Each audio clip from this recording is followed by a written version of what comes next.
अभी एनटीए ने NEET UG का नई परीक्षा की तिथि घोषणा किया है। 21 जून को री एग्जामिनेशन की डेट घोषणा की है। मित्रों, मैं 2-3 विषय आपके सामने, आपके माध्यम से देशवासियों के सामने, स्पेसिफिक स्टूडेंट्स और उनके अभिभावकों के सामने रखना चाहता हूं। हमारी सर्वोपरि प्राथमिकता है छात्रों की भविष्य, उनकी परिश्रम के प्रति संवेदनशीलता सरकार की सदैव है। 3 मई को एग्जामिनेशन हुई। 7 मई तक एनटीए की ग्रीवेंस रिड्यूसल सिस्टम पे कहीं से आपत्ति आई। गेस्ट पेपर में ऐसे कुछ प्रश्न आए हैं जो इस बार की क्वेश्चन सेट्स में था। तुरंत ही हम लोगों की वहाँ चर्चा हुई। एनटीए ने और सरकार ने, education department, higher education department ने तुरंत उसको प्रारंभिक थोड़ा इंक्वायरी किया, एजेंसियों को दे दिया, भारत सरकार की एजेंसियों को दे दिया। भारत सरकार एजेंसी संबंधित 2-3 राज्यों के साथ जुड़ा हुआ विषय था। प्रथम दृष्टया में राज्यों की एजेंसियों से संपर्क किया और 12 तारीख तक, यानी 8 को सुबह प्रक्रिया एक प्रकार से 7 रात को शुरू हुई, 8 को ही शुरू हुई। 8, 9, 10, 11 3-4 दिन में जब हमको स्पष्टता हुई, हम कंफर्म हुए हैं कि इस बार गेस्ट पेपर की आड़ पे क्वेश्चंस बाहर गया है। हम 12 तारीख को छात्रों के हितों में, हम नहीं चाहते थे कोई गलत कैंडिडेट एजुकेशन माफियाओं के षड्यंत्र से कोई भी सही छात्र की अधिकार वंचित हो जाए। इसीलिए हम बड़ी जिम्मेवारी के साथ हमने कहा था हम जीरो टॉलरेंस की अप्रोच में चलते हैं। हमने पिछले बार जो विसंगति आई उसमें जो हमने राधाकृष्णन कमेटी गठन हुई थी, पिछले 25 और 26 दोनों साल हमने राधाकृष्णन कमेटी को शब्दशः इम्प्लीमेंट किया। उसके बावजूद भी ये दुर्घटना हुई। इसलिए हमने पहला हमारे निर्णय हुआ कि हम परीक्षा को इस बार रद्द करते हैं। हमने 12 तारीख को परीक्षा को रद्द किया। स्वाभाविक देश में और विशेष करके स्टूडेंट्स में उसको लेके 2 प्रकार की मत आए। हम दोनों प्रकार की मतों को स्वीकार करते हैं। हम अपना दायित्व उसको मानते हैं, उसको कैसे समाधान की रास्ता निकाले। और आज हमने 15, हमने आज नई तिथि के साथ आ रहे हैं। लगभग आज से 1 महीने से थोड़ा 1-2 दिन के बाद नई परीक्षा होगी।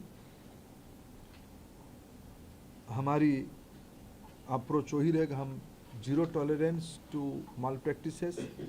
ये एक लंबी लड़ाई है परीक्षा माफियाओं के साथ जो एंटी सोशल एलिमेंट अभी मित्रों टेक्नोलॉजी के समय में एक नई चुनौती बढ़ रहा है। विभिन्न प्रकार की सोशल मीडिया हैंडल से भ्रमात्मक तथ्यों को रखा जाता है, गुमराह करने की फिर कोशिश किया जाता है। फिर नीट की हम लोग एग्जामिनेशन तोड़ सकते हैं, इस प्रकार की व्यवस्था को खुली चुनौती दिया जा रहा है। ये सारे को ध्यान रखते सरकार ने तुरंत सीबीआई को काम सौंपी है। सीबीआई ने त्वरित कार्रवाई शुरू किया है। इस बार सीबीआई तह तक जाएगी, कहाँ वो कमांड चेन पे ब्रीच हुई है। राधाकृष्णन कमेटी को पूरा पालन करने के उपरांत भी कहाँ वो ब्रीच हुई है, उस ब्रीच को मेरा पूरा विश्वास है सीबीआई के ऊपर।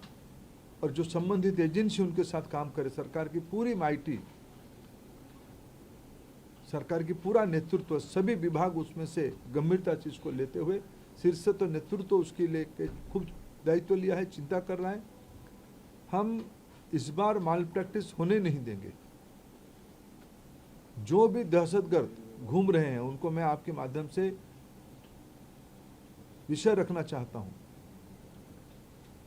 आने वाले एग्जामिनेशन पे उससे निवृत्त रहे, नहीं तो उनको दंड भुगतना पड़ेगा।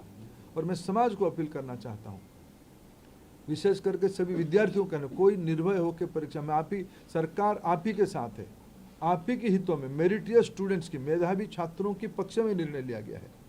मैं फिर कहूं, हम नहीं चाहते थे कोई माफिया की षड्यंत्र से कोई मनी बैग आपकी सीट को छीन ले, हम नहीं होना देना चाहते थे। इसीलिए हमने एक कठोर, हमको बहुत, एक अभिभावक के नाते, एक दायित्व में रहने वाले अधिकारियों के नाते और मैं मंत्री के नाते, हम सब उसमें से बहुत, जो घटना हो रही है उसमें से बहुत दुखी और चिंतित हैं। लेकिन हमें बड़े लक्ष्य को लेकर, देश के हितों में हमें कठोर निर्णय लेना पड़ा है। हमको छात्रों को भरोसा सर्वोपरि है। मैं फिर 2-3 जो सुधार अभी इस बीच में एनटीए की पास और मिनिस्ट्री के पास और मेरे जैसे व्यवस्था तक अनेक सुझाव आए हैं, अनेक सुधार की सुझाव है। और सुधार मैं मानता हूँ एक कंटिन्यूअस विषय है। सुधार कोई अल्टीमेट नहीं होती है। सुधार जो हम ओपन माइंड में, एनटीए उस विषय में अभी तो एनटीए बहुत योग्य व्यक्ति के हाथ में है, हमारे सचिव की बहुत अनुभव भी उस विषय में है। मैं मानता हूँ हमें एनटीए को सुप्रीम कोर्ट की आदेश कारण एनटीए बनी है। एनटीए हर एक साल 1 करोड़ बच्चों की एग्जामिनेशन कराती है अमूमन। एनटीए और निर्भुल हो, एनटीए में जीरो एरर हो, जीरो यानी जीरो एरर हो, ये हमारी दायित्व है और बाहर भारत की व्यवस्था उसको करके रहेगी। इसलिए हम ओपन माइंड पे इस परीक्षा को भी जा रहे हैं। मैंने जैसे 2-3 पहला ही नोटिफिकेशन, जिस दिन परीक्षा कैंसिल हुई, परीक्षा कैंसिल के दिन एनटीए ने एक निर्णय तुरंत कहा था कि हम जो एग्जामिनेशन हो गई उस एग्जामिनेशन की फीस को हम स्टूडेंट को रिटर्न करेंगे। हम उसमें एनटीए वचनबद्ध है और जो आगे वाला परीक्षा होगा उसकी 0 फीस होगा। हम विद्यार्थियों के ऊपर कोई आर्थिक बोझ ना आए, हम उसकी दायित्व ले रहे हैं। हमने एक बहुत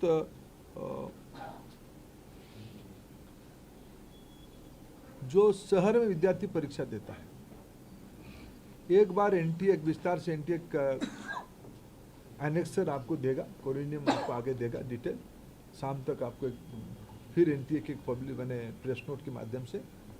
लेकिन प्रथम दृष्टया जो एनटीए ने तय किया है कि हम 1 सप्ताह विद्यार्थियों को अपने पसंद का शहर, क्योंकि कोई विद्यार्थी कहीं परीक्षा दिया होगा पिछले बार, वो परीक्षा देने के बाद उस शहर शायद छोड़ा भी होगा, फिर हम एक बार विद्यार्थियों को अवसर देंगे वो किस शहर में परीक्षा देना चाहते हैं, ये विंडो खुला रहेगा। और एक विषय आई थी कि परीक्षा में थोड़ा हमको जो उनकी फॉर्मेलिटीज है, ओएमआर शीट को दस्तखत करना, आरंभ में एक बार करना, अंत में भी एक बार करना, उसमें हमारे विद्यार्थियों कोर टाइम में कटौती हुई थी। जो 2 से 5 एग्जामिनेशन टाइम था, उसको ध्यान में रखते एनटीए ने तुरंत एक निष्पत्ति किया है कि उसको और 15 मिनट बढ़ाएं। 2 से शुरू होगा, 5:15 तक ये परीक्षा की समय बढ़ाया जाएगा। एडमिट कार्ड, इस बार के एडमिट कार्ड 14 जून तक सभी को पहुंच जाएगा। पिछले बार भी जो परीक्षा हुई, अनेक राज्यों ने अपने राज्य के विद्यार्थियों को परिवहन की व्यवस्था किया था, अनेक राज्यों ने किया था, अनेक राज्य नहीं किए थे, अनेक राज्य किए थे। हम भारत सरकार की ओर से हम बात करेंगे और मैं भी खुद बात करूंगा माननीय मुख्यमंत्रियों से। इस बार नीट की परीक्षा के समय में विद्यार्थियों को आवागमन में और कितना कम बोझिला करना पड़े उसकी दायित्व हम लेंगे। और उस समय में जून में बहुत देश की बहुत सारे राज्यों में थोड़ा मौसम का भी परिवर्तन हो चुका होगा, बारिश भी आ चुका होगा। इसको भी एनटीए फैक्टर इन कर रहा है अपने योजना में। इसको कैसे हम लोग क्या ऑल्टरनेटिव व्यवस्था किया जाए, मैंने परीक्षा तो होगा लेकिन मौसम खराब रहने से क्या करना है उसका भी हम पहले से इन एडवांस प्लानिंग हम कर रहे हैं। मित्रों, मैं फिर आपको आश्वस्त करता हूँ, विशेष करके विद्यार्थियों को मैं फिर एक बार अपील करना चाहता हूँ, कोई भी अफवाह में ना जाए, कोई भी, आखिर ये सामाजिक चुनौती है। राधाकृष्णन कमेटी को पूरा पालन करने के उपरांत भी उस कमांड चेन में कहीं ना कहीं ब्रीच हुई है, इसको हम स्वीकार करते हैं। इसकी सुधारने की जिम्मेदारी हम लेते हैं, बिल्कुल सुधारने का हम जिम्मेदारी लेते हैं। और मैं समाज की सभी वर्गों को अपील करना चाहता हूं, ऐसा नहीं कि हम आस पड़ोस में जो माफिया घूमते हैं हमें पता नहीं है, ये एक सामाजिक व्याधि है, ये एक सामाजिक व्याधि में सभी सोशल इविल है। इस व्याधि से हमको समाज को मुक्त करना पड़ेगा। हमें मालूम है कि हमारे आस पड़ोस में क्या क्या हलचल हो रही है, आपको भी मालूम है। आफ्टर कई सारे विषय तो मीडिया से पता चलता है, सही पता चलता है। मैं आप सभी के सहयोग चाहता हूं, देशवासियों का सहयोग चाहता हूं, नीति निर्धारकों का सहयोग चाहता हूं, राज्य सरकारों में सहयोग चाहता हूं। देश की बच्चों के भविष्य के लिए हमें एक निर्भुल परीक्षा, परिष्कार परीक्षा, स्वच्छ परीक्षा के लिए प्रतिबद्ध है। मेरे ओर से इतना उल्लेख करना था।